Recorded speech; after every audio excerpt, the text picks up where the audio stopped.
వాడకము వద్దని చెప్పి ఆల్రెడీ మనం ర్యాలీలా చేసుకున్నాం. అదే అది ఇప్పుడు ముందు వీళ్ళకి అదే పెడతాం.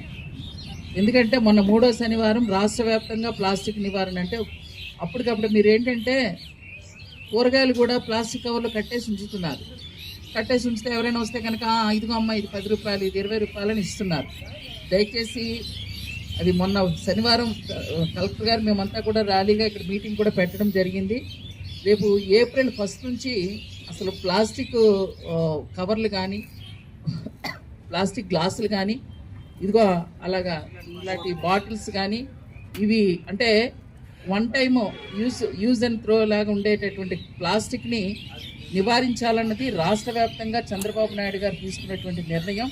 మీరందరూ కూడా దాన్ని పాటించాలి. ఆ విషయంలో మాత్రం ఎక్కడా కూడా కాంప్రమైజ్ ఉండదు. ఎందుకంటే అది మన కోసమే. ప్లాస్టిక్ ఎక్కువ వాడడం వలన భూమిలోకి వెళ్ళకపోవడం, భూమిలో అది కరగకపోవడం వల్ల మళ్ళీ మనకు చూసారే గతంలో మనకి మంచి వాతావరణం ఉండే, చక్క వర్షాలు పడేది. ఇవన్నీ మన వాతావరణ కాలుష్యాన్ని మనమే చేసుకోవడం అనేది తప్పు. కనుక ప్లాస్టిక్ నివారణలో మాత్రం అప్పుడు ఎవరి మీద ఫైన్ వేస్తారా లేకపోతే ఏం చేస్తారో దాంట్లో మాత్రం మీరు ఎన్ని చెప్పండి, నాకు చెప్పినా సరే ఆ పని జరగదు. అందుకని ఇప్పటి నుంచే ఇది పండగ నాటికల్లా అసలు ప్లాస్టిక్ ఉండకూడదు అన్నది మొన్న ఒక నిర్ణయం చేశారు. ఇప్పుడు తమ్ముడు చెప్పినట్టుగా ఏప్రిల్ 1కి పెద్ద మీటింగ్ పెట్టినా ఈ 2 రోజుల్లో కూడా మీరు ఏదైనా కింద నుంచి కవర్లు తెచ్చుకోవడం, అయ్యి బాబు తెచ్చేసుకున్నాం ఇది మరి అయిపోవద్దా, ఇది అనవసరంగా డబ్బులు వేస్టే, ఇది మాత్రం పెట్టుకోకండి. అర్థమైందా? దానికి మీ దగ్గర ఏదైతే ప్లాస్టిక్ కవర్లు ఉంటాయో దానికి బదులుగా మీకు పేపర్ అదే క్లాత్ కవర్లు ఇస్తున్నారు. అంతేకాకుండా ఇది ఆ పేపర్ ప్లేట్స్ వల్ల కూడా చాలా ఇబ్బంది ఉంది. అసలు చాలా ఇది ఉంది. పండగకి ఎక్కువ వాడేస్తాం. దయచేసి అవన్నీ కూడా ఇప్పటి నుంచే మీరు క్లోజ్ చేయండి. రేపు 1 తర్వాత మీటింగ్ పెట్టిన తర్వాత ఇంకెవరైనా అలాంటి చేస్తే పండగలో కూడాను మీకు పెనాల్టీ వేసేస్తారు. దీంట్లో మాత్రం ఎవ్వరూ ఎక్స్క్యూజ్ చేయరు. ఎందుకంటే మన చెట్టును మనం నరుక్కోవద్దు. ఇప్పటి నుంచే నేను ఇదిగో మా ఇంట్లో కూడా ఎప్పుడు నిత్యం భోజనాలు అవుతుంటుంది. ఎప్పుడు మేము కూడా ఆ ప్లేట్లు తెచ్చి అన్నీ పెడుతుంటాం. ఇదిగో ఇప్పుడు నేను మన కంపెనీ ఉంది కదా, అడ్డాకుల కంపెనీ, ఇప్పుడే పంపించాను.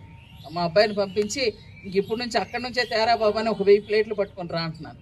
అలాగా మనం కూడా ఇంకా అది మన ప్లేట్ 4 రూపాయలు అన్నారు. మరి 4 రూపాయలన్నా 3 రూపాయలన్నా, ఎందుకంటే వాళ్ళకి డిమాండ్ పెరుగుతుంది కనుక పెరుగుతుంది. ఏదేమైనా సరే ప్లాస్టిక్ మాత్రం ఎట్టి పరిస్థితుల్లో వద్దండి.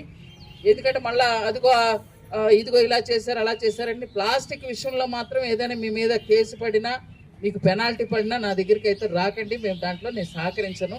మీరు కూడా ఆ ప్లాస్టిక్ని ఎట్టి పరిస్థితుల్లో వాడకండి. ప్రభుత్వం చెప్పినటువంటి క్లాత్, అలాగే అట్ట గ్లాసులు, అట్ట ప్లేట్లు, ఇప్పుడు ఈ వాటర్ బాటిల్స్ కూడా ఇప్పుడు తీసేయమంటున్నారు. 2 లీటర్లు 5 లీటర్ల బాటిల్సే పట్టుకోమంటున్నారు. ప్రతి ఒక్కరు కూడాను ఖచ్చితంగా అందరూ గతంలోనే సీసా పట్టుకొని వెళ్ళేవాళ్ళం కదా, ఎక్కడికైనా వెళ్ళేటప్పుడు మంచినీళ్ళు అలా సీసా పట్టుకొని వెళ్ళాల్సిందే. ఈ విషయంలో మాత్రం ఎందుకంటే ఇప్పుడు మళ్ళా మేడం ఉన్నదిలే ఇది ఇలా చెప్పింది కదా దానికి కూడా ఉంటుందేమో అని అంటే అది కుదరదు. ఇదంటే ఇది కొంచెం ఇబ్బంది అయినటువంటి విషయం కనుక మీ తరపున ఏదైనా నేను కలెక్టర్ గారికి నేను అప్పీల్ చేద్దామని అనుకుంటున్నాను. కానీ ప్లాస్టిక్ విషయంలో మాత్రం అస్సలు నో కాంప్రమైజ్.